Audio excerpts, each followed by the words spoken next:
우리는 자주 하나님의 그 심중을 알고 싶어 합니다. 하나님의 의중을 알고 싶어 합니다. 특히 지금 나에게 일어나는 일에 대해서 하나님의 설명을 듣고 싶어 하죠. 그래서 성경에 보면은 하나님께 부르짖는 성도들의 호소가 자주 나옵니다. 시편 44편 경우에도 23절 24절에 보시면은 주여께서서 어찌하여 주무시나이까 일어나시고 우리를 영원히 버리지 마소서. 어찌하여 주의 얼굴을 가리시고 우리의 고난과 압제를 잊으시나이까. 그렇게 부르짖었습니다. 큰 시련을 겪고 있는데 하나님이 아무것도 하지 않으시는 것 같고 하나님이 아무 말도 안 해주시는 것 같아서 마치 주무시는 것처럼 생각하고 일어나시라고 그렇게 부르짖는 것입니다. 특히 과거의 은혜를 경험했던 사람들이 현재 고난을 당할 때 이런 불평을 많이 하게 됩니다. 욥이 그랬지 않습니까? 욥은 아주 신실한 사람이었습니다. 하나님과의 관계 속에 누리는 그 복을 크게 경험했던 그런 사람인데 갑자기 큰 환난을 당하게 됩니다. 재산을 잃게 되고 가족을 다 잃는 큰 어려움을 겪었을 때에 갑자기 그런 일을 겪으니까 그 고난이 이해가 되지 않는 것입니다. 받아들일 수가 없었습니다. 그래서 욥기 10장 8절과 9절 말씀해 보시면은 욥이 이렇게 부르짖는데 주의 손으로 나를 빚으셨으며 만드셨는데 이제 나를 멸하시나이까. 기억하옵소서. 주께서 내 몸 지으시기를 흙을 뭉치듯 하셨거늘 다시 나를 티끌로 돌려보내려 하시나이까. 그렇게 하소연하는 것을 볼 수 있습니다. 예수님도 십자가 위에서 나의 하나님 어찌하여 나를 버리셨나이까. 그렇게 부르짖었습니다. 예전에 공생에 시작할 때에 그 하늘에서 내가 너를 사랑하노라 내가 너를 기뻐하노라 하는 그 하나님의 사랑의 음성을 들었기 때문입니다.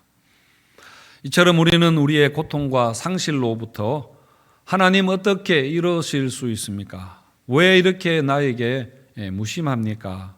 하면서 하나님께 따지고 싶을 때가 많이 있습니다. 오늘 말라기 말씀을 보려고 하는데요. 지금 말라기에 나오는 이스라엘 백성들의 그 마음이 이와 비슷합니다. 말라기를 보시면 마치 법정 다툼하는 것처럼 하나님과 이스라엘 백성들이 서로 논쟁하는 그런 내용으로 구성이 되어 있습니다. 모두 6번의 정도의 논쟁이 나오는데요. 그 이스라엘 백성들의 말라기에 나오는 그 논쟁을 질문을 보면은 1장 2절에서 주께서 어떻게 우리를 사랑하셨습니까? 우리가 어떻게 주의 이름을 언제 멸시한 적이 있습니까? 우리가 어떻게 거짓말하며 언약을 욕되게 했습니까? 우리가 어떻게 여호와를 괴롭혀 드렸습니까? 정의의 하나님이 어디 계십니까? 우리가 어떻게 해야 돌아간단 말입니까? 우리가 무슨 말로 하나님을 대적했습니까? 하는 이런 것입니다. 이런 6분의 질문들을 요약한다면 이렇게 볼 수 있습니다. 우리가 잘못한 게 뭐가 있습니까? 우리가 잘못한 게 뭐가 있습니까? 하는 하나님에 대한 서운한 마음입니다. 하지만 이런 질문에 대해서 하나님은 이스라엘이 무슨 잘못을 했는지 조목조목 지적을 하고 있습니다. 우리가 언제 하나님 멸시했습니까? 너희가 제사를 제대로 드렸느냐? 다 상하고 더러운 것을 가지고 했으면서 이런 이야기를 하나님이 그렇게 지적을 하시는데요. 오늘 그 이야기는 하지 않겠습니다. 대신에 왜 이스라엘 백성들이 이런 서운한 마음을 하나님께 가지게 되었는가 하는 것에 대해서 한번 살펴보도록 그렇게 하겠습니다. 이스라엘 백성들이 하나님께 서운한 마음을 가졌던 것은 먼저 그들이 하나님의 사랑을 알지 못했기 때문입니다. 말라기에 여러 논쟁이 나옵니다마는 그 시작은 1장 2절부터 시작한다 볼 수 있는데요. 1장 2절 보시면은 여호와께서 이르시되 내가 너희를 사랑하였노라 하나 너희는 이르기를 주께서 어떻게 우리를 사랑하셨나이까 하는도다. 그렇게 합니다. 하나님 우리를 사랑하신다 하는데 그 증거가 무엇입니까? 그 증거를 보여달라. 그런 말이죠.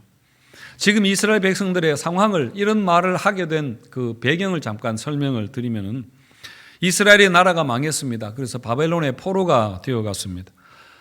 포로되어 가서 거기서 많은 반성을 하게 되죠. 이렇게 나라가 우리가 망하게 된 것은 우리가 하나님의 언약을 어겼기 때문이다. 우리가 하나님을 제대로 믿지 않아서 그렇다는 것을 깨닫고 앞으로 하나님을 잘 섬겨야 되겠다 다짐을 합니다. 그러다가 페르시아의 고레스 왕이 그 바벨론을 이렇게 멸망시키고 등극하면서 이스라엘 백성들을 포로에서 돌아가도록 허락을 해줍니다. 그래서 일부의 포로들이 바벨론 포로에서 예루살렘으로 돌아와서 그들이 그 무너진 예루살렘 성전을 재건을 하게 됩니다. 이때 학개 선지자가 그 공사하는 이스라엘 백성들을 독려하면서 성전을 재건하면은, 이 성전 공사를 하면은 하나님이 우리에게 큰 복을 주실 것이다, 그렇게 말을 했습니다. 그래서 여러 가지로 힘든 상황도 있었고 우여곡절도 있었지만은 이스라엘 백성들은 힘을 내어서 성전 공사를 했고, 그래서 성전을 다시 복구를 마치게 됩니다. 하지만 성전 건축이 끝나고 50년이 지났는데도 그들의 삶이 좋아지기는커녕 상황이 나아질 아무런 기미가 보이지 않는 것입니다. 여전히 그들의 삶은 너무나 황폐함 그대로였습니다. 그러자 이 이스라엘 백성들 마음에 하나님에 대한 원망과 불평이 생기기 시작한 것이죠. 왜 하나님은 성전 건축을 하면은 복을 주신다 해놓고 복을 주시지 않는가? 왜 하나님이 약속을 안 지키시는가? 하나님이 신실하신가? 하나님은 정말 공의로우신 하나님 맞는가? 하는 의문과 함께 마음의 불평이 생기게 된 것입니다. 저도 가끔씩 하나님께 화를 낼 때가 있습니다. 화를 내는 게, 하나님께 화를 내는 게 옳다거나 잘한다는 이야기는 결코 아닙니다만은, 나 스스로에게 사실 화가 나는데 그걸 하나님 탓으로 하는 것이죠. 제가 잘해서 잘 된다면은 제가 왜 하나님께 원망 그렇게 불평할 게 뭐가 있겠습니까? 지금 이스라엘도 마찬가지입니다. 뭔가 사는 게 마음대로 되지 않습니다. 사는 게 힘드니까 하나님께 이런 원망을 하게 되는 것이죠. 우리도 신앙생활하면서 하나님께 이런 서운한 마음을 가질 때가 있을 것입니다. 어떤 교회에서 교인들에게 인터뷰를 했는데 그 질문이 무엇이었는가 하면은, 우리 목사님을 어떤 분이라고 생각합니까? 하는 질문을 했습니다. 그러자 그 중에 한 분이 뭐라고 대답했는가 하면은, 우리 목사님은 꼭 하나님 같으세요, 그렇게 했습니다. 얼핏 들으면 칭찬 같지만은 그 다음에 한 이야기가 왜 하나님 같다 했는가 하면은, 우리 목사님은 주중에는 도통 볼 수가 없고 주일에는 무슨 말을 하는지 이해가 되지 않습니다. 그래서 꼭 하나님 같아요 했다는 그런 이야기가 있습니다. 사실 그런 이야기 듣는 목사님도 그렇습니다만은 그 성도님도 은연중에 하나님에 대한 서운한 마음이 그 신앙 전반에 채색되어 있는 것이죠. 어쩌면 여러분, 지금도 우리가 하나님을 전적으로 신뢰하지 못하는 이유 중에 하나가 우리 마음 깊은 곳에 이런 서운한 마음이, 감정이 있기 때문 아닐까 생각합니다. 교회에서 입은 상처나 사람들에게 당한 상처가 사실 궁극적으로는 하나님께 대한 서운함으로 자리 잡을 때가 있습니다.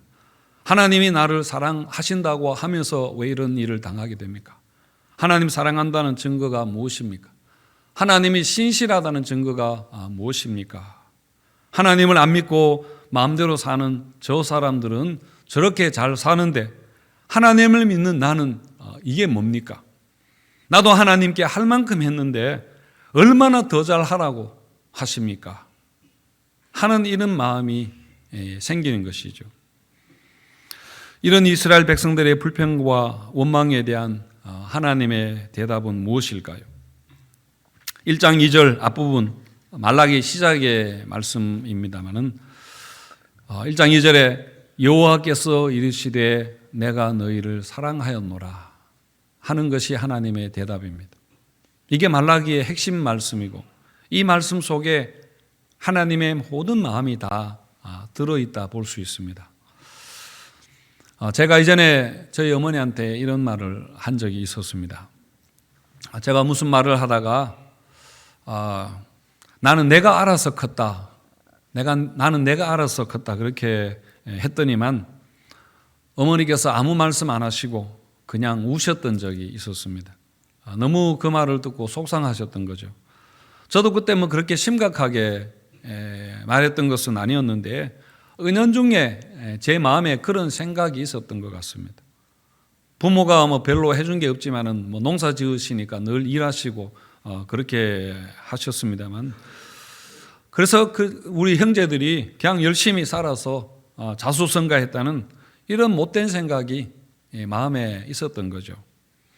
어머니가 그 말을 듣고 그냥 우셨던 것은 아마 내가 너희들을 어떻게 키웠는데 하는 생각이 들어서 아니겠습니까?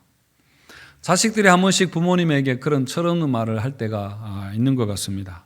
물론 이 세상에 무책임한 부모도 있기는 합니다만은 일반적으로 부모들은 자식을 키운다고 여러분 얼마나 고생을 많이 합니까? 크고 보니까 자기 스스로 큰 것 같고 자기 열심히 해서 잘 된 것 같지만은 사실 부모님의 희생과 헌신적인 사랑이 없었다면은 절대로 그렇게 되지 못했을 것입니다. 자식들은 부모가 얼마나 고생하며 키웠고 얼마나 밤잠 자지 않고 자녀 때문에 염려하고 걱정하고 얼마나 울면서 기도했는지를 다 보지 않았으니까 아마 1도 모를 것입니다. 하나님이 이스라엘 백성들에게 내가 너희를 사랑하였느니라 한 이 말에도 이 하나님의 마음이 다 들어있는 것이죠. 이스라엘아, 내가 너를 어떻게 키웠는지 아느냐? 네가 물 가운데 지나갈 때에 내가 너와 함께하였고 불 가운데 지나갈 때에 타지 않게 했으며 강을 건널 때에 물이 너를 침몰하지 못하게 했고 그리고 독수리 날개로 업어서 광야를 지나가게 인도하였느니라. 이렇게 하시는 것입니다. 하나님이 지금까지 이스라엘 위해서 무슨 일을 하셨는지 어떻게 하셨는지, 반면에 이스라엘이 얼마나 하나님의 속을 썩였는지 구약 성경에 그 하나님의 절절한 사랑의 마음과 이야기가 잘 나타나 있습니다. 하지만 이스라엘은 하나님이 어떻게 하셨는지, 하나님이 무슨 일을 하셨는지 알지도 못할 뿐더러 정말 생각하지도 못하는 것입니다. 그래서 말라기 마지막 부분에 가서 하나님은 그 사랑에 대한 결정적인 증거를 보여주십니다. 4장에 가면은 의로운 해가 떠오를 것이다, 엘리야를 보낼 것이다, 그렇게 하면서 예수님 오심에 대해서 예언하고 있습니다. 하나님이 우리를 어떻게 사랑하셨습니까? 하는 질문에 대한 하나님의 궁극적인 답이 여기에 있는 것입니다. 바로 예수 그리스도 그리고 십자가입니다. 요한복음에 하나님이 세상을 이처럼 사랑하사 독생자를 주셨으니 그렇게 했고요. 로마서에서도 우리가 아직 죄인 되었을 때에 그리스도께서 우리를 위하여 죽으심으로 하나님께서 우리에 대한 자기의 사랑을 확증하셨느니라, 확실하게 보여주셨다, 그렇게 했습니다. 자기 아들을 주시기까지 우리를 사랑하신 것입니다. 이만하면 되지 않았느냐, 이만하면 되지 않았느냐 하는 하나님의 말씀입니다. 여러분, 우리가 하나님께 서운한 마음이 들 때마다 주님 달리신 십자가 바라보시기 바랍니다. 십자가를 통해서 하나님이 나를 얼마나 사랑하시는지, 얼마나 사랑하셨는지 우리가 그 사랑을 알고 여러분 그 사랑으로 다시 우리의 믿음 회복하게 되시기를 주님의 이름으로 축원드립니다.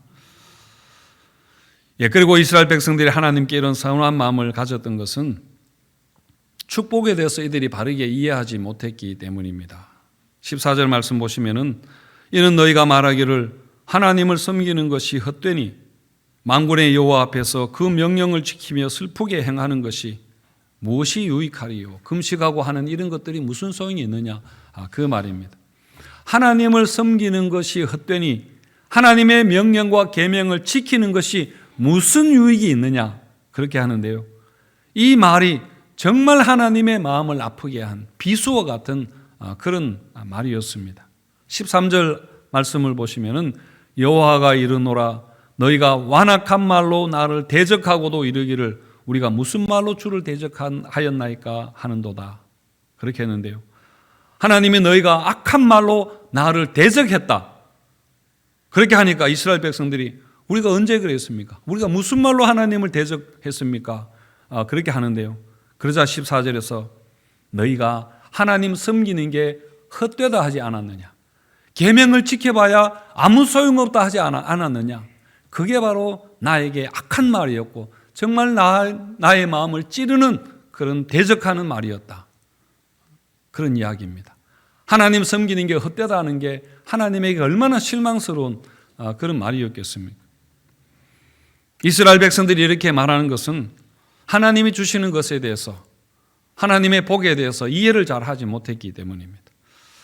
하나님의 명령을 순종하는 게 무슨 유익이 있느냐 한 것은 하나님을 믿는다고 돈이 생기느냐 떡이 나오느냐 하는 그런 말과 같습니다.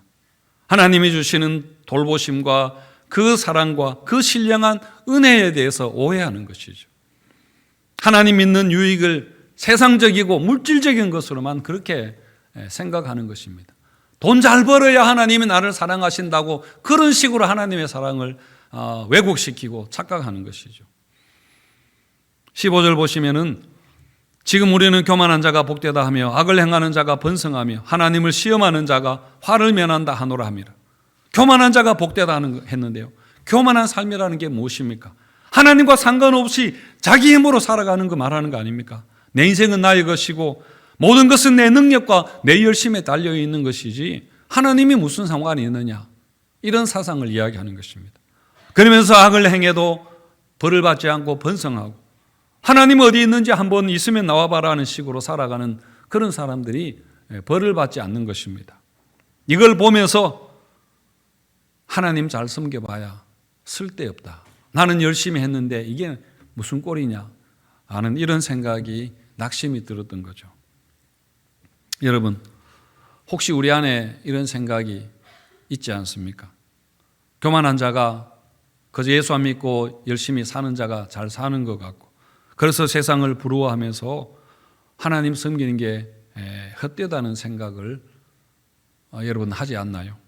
열심히 하나님 섬길수록 손해본다는 그런 낙심이 있지 않습니까? 하나님은 내 삶의 문제 하나 해결해 주지 않는데, 이렇게 기도해도 하나님 별로 응답하지 않으시는데 차라리 내 힘과 내 능력으로 살아야 한다는 영적 자수성가의 의지가 은연중에 없는지 우리가 살펴보아야 할 것입니다. 이런 오해에 대해서 하나님이 말씀하는 것은 이렇습니다. 먼저 보면은 기념책에 그 이름이 기록될 것이다, 그렇게 하시는데요. 16절 말씀 우리 같이 한번 읽어보겠습니다. 시작.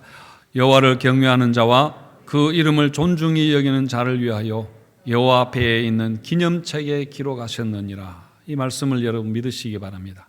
기념책은 생명책과는 다르게 상 주시기 위해서 우리의 행위를, 우리의 모든 선행을 기록한 책입니다. 하나님이 안 보시는 것 같아도, 잊어버리시는 것 같아도 장부에 다 기록해 두신다는 그런 말입니다. 그리고 두 번째는 하나님의 특별한 소유가 되는 축복입니다. 17절 말씀 우리 같이 읽겠습니다.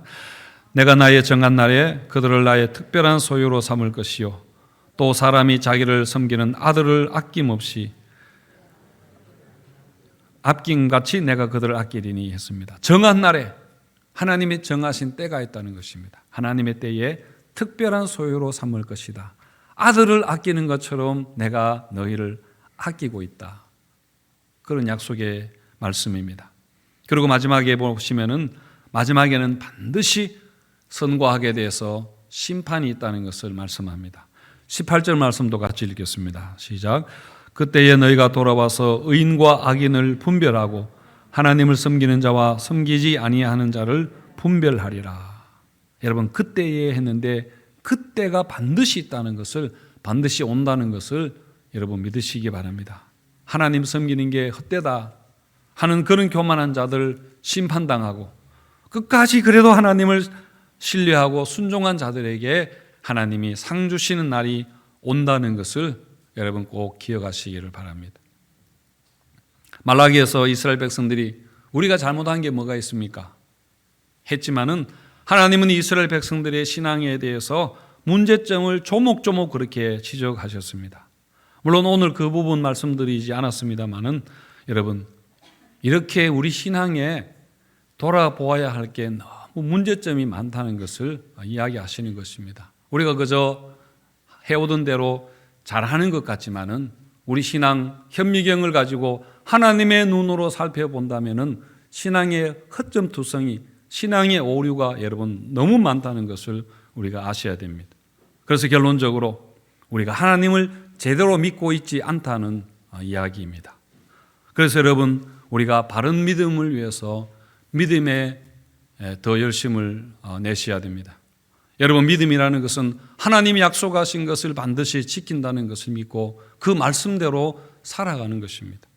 어디로 가는지 모르지만은 부르신 새 땅을 향해서 나아가는 것입니다. 주님이 우리에게 승리를 보장하셨기 때문에 아무리 대적하는 세력이 강하다 할지라도 우리가 싸우러 가는 것입니다. 믿음은 부활의 확신을 가지고 기꺼이 십자가를 지는 것을 말합니다. 장차 우리에게 나타날 영광은 현재 고난과 비교할 수 없다는 것을 알고 현재의 고난을 기꺼이 감당하고 인내하는 것을 말합니다. 여러분, 이런 믿음이 멋있지 않습니까? 돈이 많아서 아름다운 옷을 입은 사람보다, 큰 권력과 명성을 가진 사람보다 여러분, 이런 믿음을 가진 사람이 정말 아름답고 멋있는 사람입니다. 나태주 시인의 풀꽃이라는 그런 유명한 19절이 있는데요. 우리도 아마 많이 들어보셨을 텐데 이렇습니다. 자세히 보아야 예쁘다. 오래 보아야 사랑스럽다. 너도 그렇다. 아마 여러분들 이 말 들으면 아마 별로라 생각하실 겁니다. 얼핏 봐도 금방 봐도 예쁘다 하면 좋은데 자세히 봐야 예쁘다 하면 별로라 생각하겠지만은 여러분, 이게 믿음에 대한 이야기라면 그렇지 않습니다. 참 믿음을 가진 사람은 보면 볼수록 그 사람이 아름답습니다. 그리고 멋있습니다. 자세히 보고 오래 볼수록 그 사람의 그 믿음의 깊이와 아름다움이 나타나는 그런 성도님들 되시기를 바랍니다. 여러분, 우리 믿음이 흔들리고 또 서운한 마음이 들 때마다 더 담대하게 믿기로 다짐하는 성도님들 되시기를 주님의 이름으로 축원드립니다.